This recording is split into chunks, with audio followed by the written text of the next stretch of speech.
let's move on to another sweet jump shot that everybody loves watching, and that's Trae Young, man.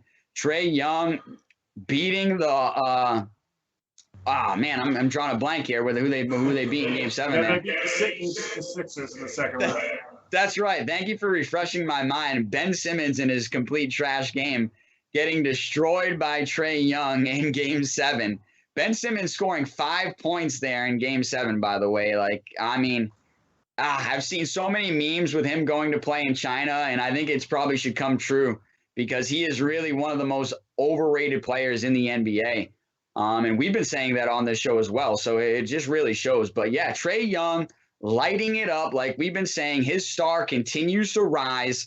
The Atlanta Hawks are really the hot team in the East, man. And really, what do you think is their chances going forward? Yeah, I think they have a great chance. I think they're probably out of the 4 teams. I think a lot of people would rank them third as having the best chances to win the NBA Finals. They'd probably go Suns, Bucks, Hawks, and then Clippers with the Kawhi injury.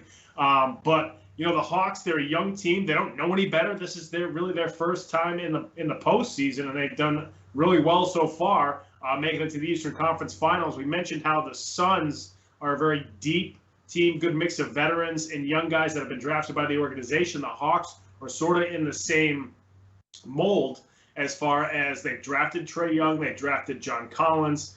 2 guys that they're really missing right now, and if they had them, I think we'd probably feel even better about them making the finals. That's DeAndre Hunter and Cam Reddish, 2 of their better perimeter defenders and guys who can score at the small forward position. But those guys are going to be out, I believe, for the rest of the postseason.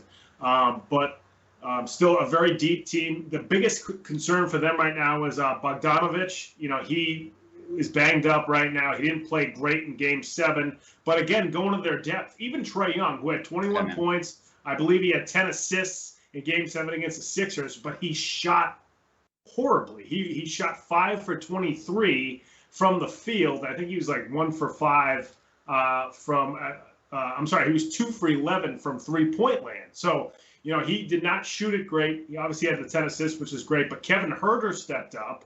Kevin Huerter had 27 points and 7 boards, or maybe even 9 boards in that game to lead the Hawks as well. So there's going to be games where even though you have stars, they don't play to the best of their ability. Again, Trae Young gutted through a 21-point, 10-assist performance, but you have Huerter step up. Clint Capella's done a great job at center, being the shot blocker, rebounder, pick and roll big man for them.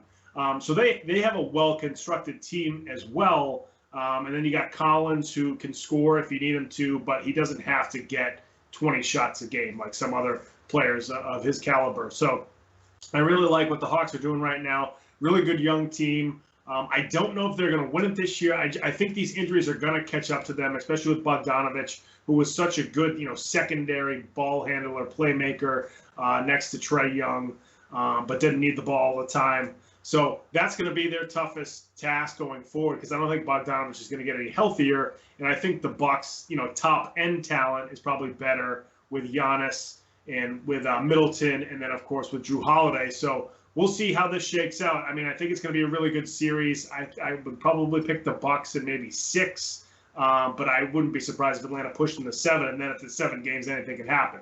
But Trae Young's been great.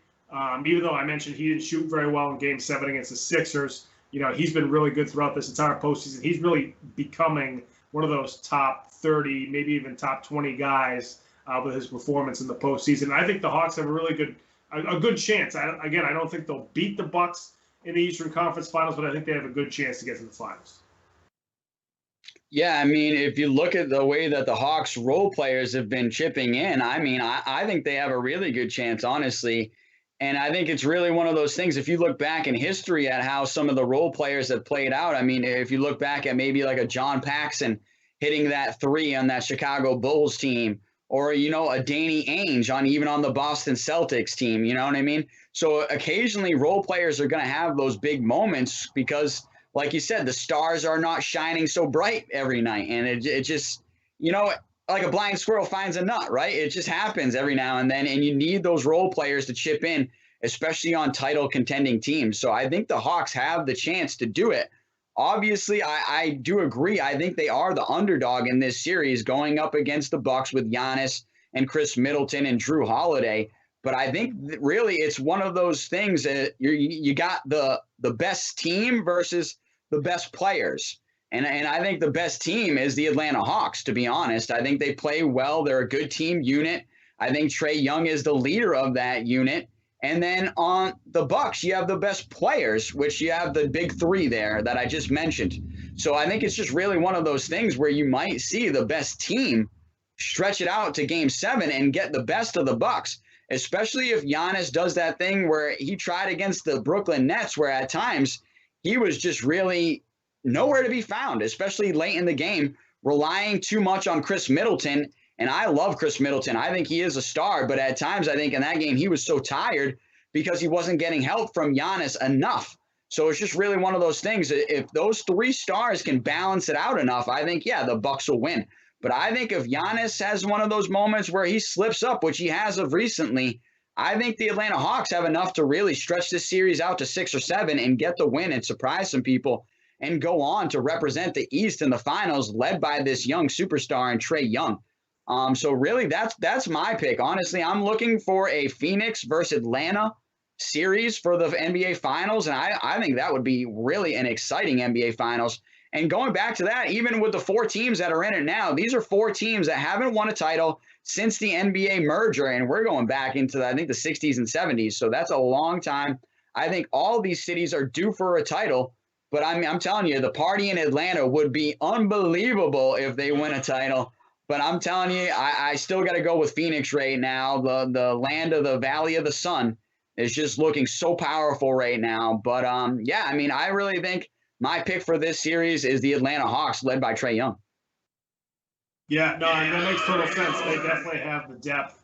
And I think the talent, again, I just think injuries might really catch up to them. But they could not, too. I mean, you get to this point in the NBA playoffs, and sometimes your bench shortens up, and you just go with a 6 or 7 man rotation, and that could happen with the Hawks. We'll see how that all unfolds there.